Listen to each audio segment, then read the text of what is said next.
Assembly ఎన్నికల polling తేదీ సమీపిస్తున్న వేళ రాష్ట్ర రాజకీయాల్లో మరో కీలక పరిణామం చోటు చేసుకుంది. టీటీడీపీ మాజీ అధ్యక్షుడు కాసాని జ్ఞానేశ్వర్ ముదిరాజు బీఆర్ఎస్లో పార్టీలో చేరారు. ఎర్రవల్లిలోని సీఎం ఫామ్ హౌస్లో కాసానికి కండువా కప్పి సీఎం కేసీఆర్ పార్టీలోకి ఆహ్వానించారు. బీఆర్ఎస్ నుండి వెళ్ళిపోయినటువంటి ఈటెల రాజేందర్ కంటే పెద్ద మనిషి కాసాని మన పార్టీలోకి వచ్చారని సీఎం కేసీఆర్ అన్నారు. ఈటెల బీఆర్ఎస్లో ముదిరాజులను ఎదగనివ్వలేదని మండిపడ్డారు. నామినేటెడ్ పదవుల్లో ముదిరాజులకు పెద్దపీట వేస్తామని కేసీఆర్ హామీ ఇచ్చారు. జ్ఞానేశ్వర గారు వాస్తవంగా చాలా పాట పెట్టింది.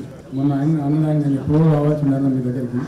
రాజకీయాలకు వచ్చినప్పుడు ఏంటంటే అవకాశాలు సీట్లు కూడా ఇవ్వడానికి మనం మానవ కొంత తమాషా ఇదంతా అర్థం చేసుకోవాలి.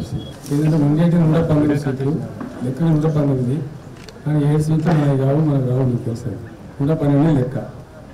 సో ఈ సీట్ ఒక్కొక్క సీట్ కౌంట్ అవుతుంది రాజకీయంగా. పెట్టినమంటే గెలవాలి, ఇంకో పడి గెలవాలి. ఓడిపోవడానికి పెట్టి తమాషాలు పెట్టి సామాజిక వర్గానికి ఇచ్చిన పేరు నేమ్ షేర్ పెట్టి క్యాండిడేట్ ఓడిపోయి పార్టీ నష్టం జరిగి ఇబ్బంది జరుగుతుంది. అయితే ముదిరాజు సామాజిక వర్గాన్ని చెప్పేది ఒకటే, ఎన్నికల తర్వాత ఒకసారి కూర్చుందని చాలా డీటెయిల్ కూర్చున్నాము. హైదరాబాద్లో మన ఇంటికాడ కూర్చున్నాము. కూర్చొని అప్పుడు ఎన్టీ రామారావు గారు వచ్చినప్పుడు స్టార్ట్ అయింది వాస్తవం చెప్పాలంటే.